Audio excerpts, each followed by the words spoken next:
Quelles seront les prochaines cibles du JNIM et du FLA au Mali? Depuis le 25 avril, djihadistes et Touaregs sont à l'offensive. Après la prise de Kidal et de Tessalit samedi, 3 nouvelles villes seraient dans le viseur: Tombouctou, Gao, Ménaka. On a besoin d'y voir plus clair, de se poser longuement pour comprendre les enjeux, carte à l'appui de ce qui est en train de se dérouler avec vous. Wassim Nasr, bonjour Wassim, merci d'être ici. D'abord, 10 jours après le début de l'offensive, où en est-on? Quelle est l'évolution sur le terrain? Pour faire simple, on va regarder une carte tout de suite et on va voir déjà quels étaient les lieux attaqués au début de l'offensive. Donc, c'est tous les lieux où on voit une étoile jaune. Donc, il faut savoir, il faut rappeler, ce sont des endroits qui ont été attaqués de manière simultanée, coordonnée entre FLA et JNIM, sachant qu'ils se sont battus ensemble et pas côte à côte, à Kidal et à Gao. Et tout le reste, ce sont que des attaques du JNIM.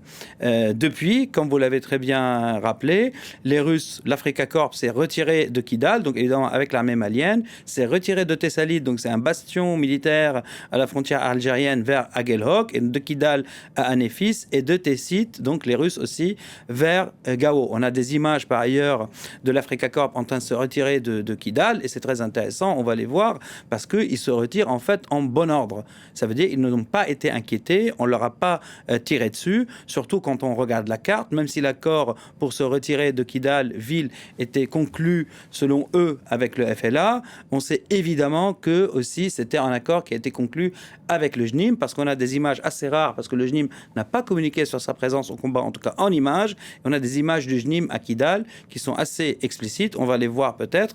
Donc on peut constater que sans cet accord commun avec FLA et JNIM, les Russes n'auraient pas pu se retirer de toutes ces emprises sans se faire tirer dessus. Et chose très importante, le premier communiqué du JNIM par rapport aux attaques, la dernière phase était pour la Russie. Elle s'adressait à la Russie, ils appelaient les Russes à se retirer du combat pour pouvoir avoir des relations futures apaisées, sachant que quelques jours avant, on l'a évoqué ici à France 24, ils avaient libéré 2 otages russes qu'ils avaient pris au Niger, et sachant que aussi, à la même occasion ou la même semaine, ils ont reçu Omar Mariko, l'opposant malien, et qui a réussi à sortir 4 militaires maliens. Donc évidemment, il y a un effort militaire commun, mais il y a aussi en même temps un effort politique. Beaucoup de questions à vous poser, mais puisqu'on a les images du JNIM à Kidal, je crois que c'est une première fois qu'on voit la présence du JNIM dans cette ville, qui a été reprise donc. Qu'est-ce qu'on peut dire de l'armement, de l'arsenal de ce groupe? En tout cas, il n'y a rien de nouveau concernant l'armement. C'est de l'armement classique, des Kalachnikov, des mitrailleuses lourdes comme on voit, des pick-up, des motos, des mitrailleuses 12-7 montées sur des motos. Mais ce qui a changé, encore une fois, c'est la coordination et la planification. C'est le facteur humain qui compte. Là, le fait que les attaques ont été conduites sur toute la longueur et la largeur du pays a fait que les Russes ont été obligés de faire des choix. Donc, se retirer du nord pour éviter un massacre comme celui de Tinzouaten à l'été 2024, où ils ont perdu plus de 50 de leurs combattants. Et c'est là que Wagner a changé de nom et c'est devenu l'Africa Corps. Donc ce retrait en bon ordre du Nord, c'est un choix tactique. Parce ils savaient qu'ils n'auraient pas l'appui nécessaire. Et ils ont fait des choix. Et donc le choix était, malgré la mort du ministre de la Défense, comme vous l'avez rappelé, c'était de protéger l'aéroport de Bamako et de se battre dans le centre. Et par ailleurs, on va voir des images de Hombori, donc qui a été prise par les djihadistes. Donc Hombori, pourquoi? Parce que c'est très symbolique, c'est aussi une base qui a été occupée par l'armée française un certain temps. On voit la géographie des lieux qui est assez particulière, et là c'est le JNIM dans la caserne de Hombori. On a d'autres images aussi où on voit les montagnes de manière plus claire peut-être, et là ça y est, c'est ça, et là c'est l'hélicoptère, c'est Wagner, donc c'est l'Africa Corps qui sort les militaires maliens qui se sont réfugiés dans les montagnes le temps que le JNIM arrête son attaque. Parce que dans le centre, le JNIM fait des attaques, disons, éclairs, il prend les munitions, il prend le gasoil, il se retire, c'est la logique, la tactique habituelle. Mais ce qui est inhabituel, encore une fois, il faut le rappeler, c'est la coordination tout le long du pays qui a obligé les Russes à faire des choix. On va y venir, oui. Les Russes doivent faire des choix, ça veut dire qu'ils ne peuvent pas protéger tout le territoire. Vous le disiez, ils se replient donc sur Bamako, sur l'aéroport international. Et leur priorité, c'est quoi? C'est de protéger la junte? Leur priorité, c'est de protéger la junte. C'est pour ça qu'ils ont, disons... Plus que de combattre les djihadistes, finalement. Voilà, donc ils ont respecté le contrat. Parce que ceux qui suivent l'engagement de Wagner, puis d'Africa Corp de très près, le but premier est de protéger la junte et de protéger le pouvoir malien. Parce que si le but premier était de combattre les djihadistes, ils n'auraient pas envoyé l'Africa Corp contre les rebelles du Nord, dans le désert du Nord. Au contraire, ils les auraient déployés dans le sud, dans le centre, là où le JNIM est en train de croître. Et là aussi, l'État islamique est en train de croître dans la zone d'Ansongo. Vous avez mentionné Ménaka tout à l'heure. Effectivement, Ménaka a été attaqué. Ménaka a été attaqué par l'État islamique et pas par le JNIM. Donc pas du tout de manière coordonnée avec le JNIM et les rebelles FLA, mais parce qu'ils ont saisi l'opportunité. Ils sont rentrés en ville et là aussi, ils ont été repoussés par l'armée malienne, les milices supplétives locales, plus l'Africa Corp.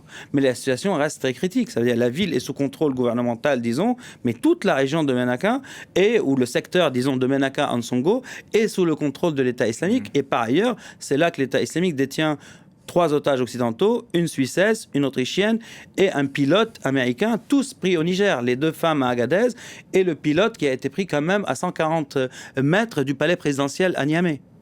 Le JNIM et l'État islamique qui s'affrontent depuis maintenant de longs mois. Depuis 2019.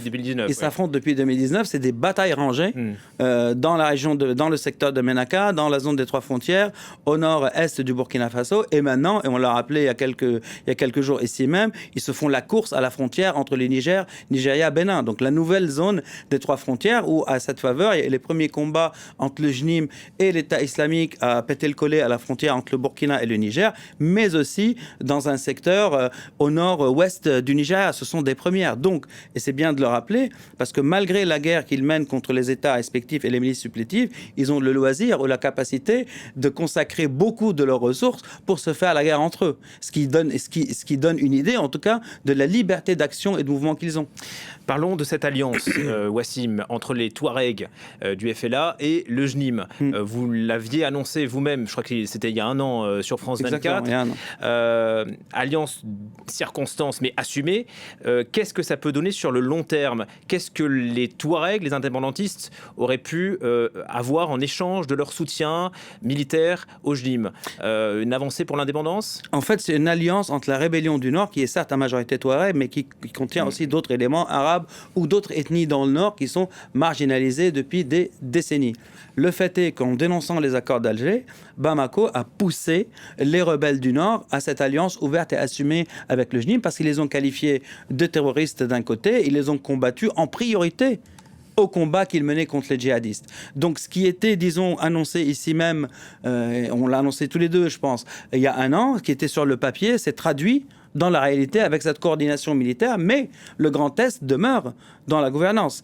Est-ce que les accords conclus il y a un an, ça veut dire c'est une gestion collégiale des villes où c'est pas juste le JNIM qui donne le là, par exemple à Kidal? Ouais. Ça, on attend de voir comment ça va s'articuler. Là, on peut pas le savoir pour l'instant. On peut pas le savoir parce qu'ils ont pas, c'est trop tôt pour savoir.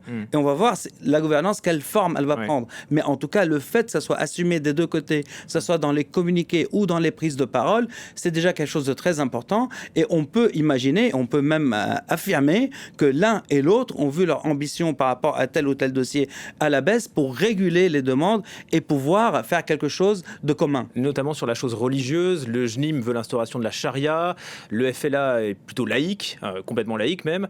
À quoi pourrait ressembler cette charia? À la Mauritanie qui l'a appliquée depuis des années maintenant? Ça peut ressembler en tout cas à ce qui a déjà en cours au Nord-Mali, même pendant ce qui était déjà en cours au Nord-Mali, pendant la présence française. Ça veut dire dans les zones rurales reculées, c'est la justice islamique, c'est les juges islamiques qui jugent, qui règlent les affaires des gens.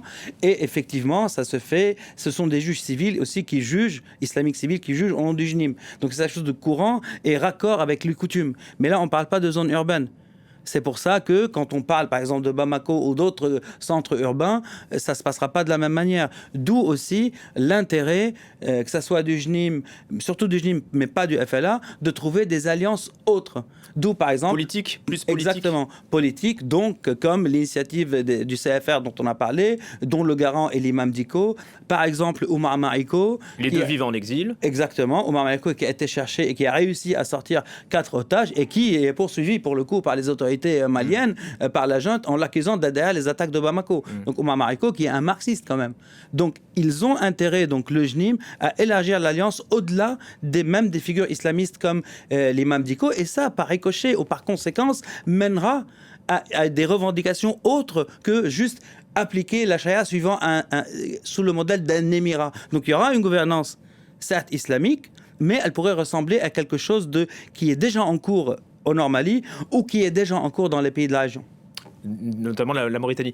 Il y a des rencontres, vous en parliez il y a 2 semaines sur France 24, entre certains membres de l'opposition malienne qui sont aujourd'hui en exil et des membres du JNIM, des rencontres, mais sur quoi ça peut déboucher? Ça peut vraiment déboucher sur quelque chose de concret, sur une alliance? On n'y est pas encore, en tout cas, mais toutes les politiques menées par Bamako pousse vers ça. Par la junte pousse vers ça. Parce que même des opposants comme M. Tal, par exemple, a été emprisonné hier. Donc ces opposants, c'est des figures quand même de l'opposition qui étaient encore à Bamako. Donc ils font tout pour que tous ces gens, avec des intérêts peut-être parfois contradictoires, trouve un terrain d'entente. Parce que la junte est complètement acculée aujourd'hui par le choix militaire qu'elle a fait, par le choix russe qu'elle a fait. Et donc, du coup, tous ces opposants sont obligés de s'entendre. Parce que personne ne voit une voie de sortie à part avec le départ de la junte. Donc, aujourd'hui, la junte est devenue le problème plutôt qu'une sorte de solution avant tout, pour les Maliens. Mais ce n'est pas pour autant qu'ils vont lâcher le choix russe parce qu'ils n'ont pas d'autre choix. Et ce n'est pas pour autant qu'ils vont voir leur position, qu'ils vont modérer leur position, parce que la preuve en est, jusqu'à là, alors on parle, il y a des campagnes d'arrestation d'opposants, même Choguel Maïga, qui était quand même Premier ministre, croupi en prison depuis des mois maintenant.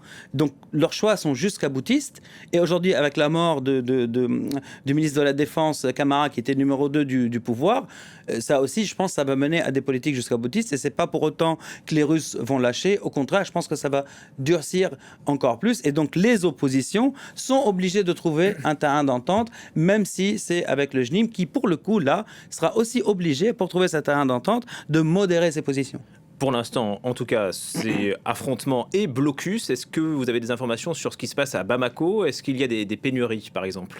Il y a un blocus, donc le JNIM a décrété un blocus, pas que sur les hydrocarbures et les bus, mais sur tout ce qui rentre, tout ce qui sort. Évidemment, il n'est pas à 100%, mais le fait est que quand Bamako ou les autorités, la junte, fête l'entrée de gasoil, de 800 citernes de gasoil, c'est escorté par l'Africa Corp. Et l'Africa Corp qui est payé pour escorter les convois. Donc si à chaque fois qu'il y a un convoi de gasoil, il faut l'escorter militairement avec des hélicos et au sol, ça veut dire qu'effectivement, le blocus est en cours. Merci infiniment pour tous ces éléments précieux sur France 24, Wassim.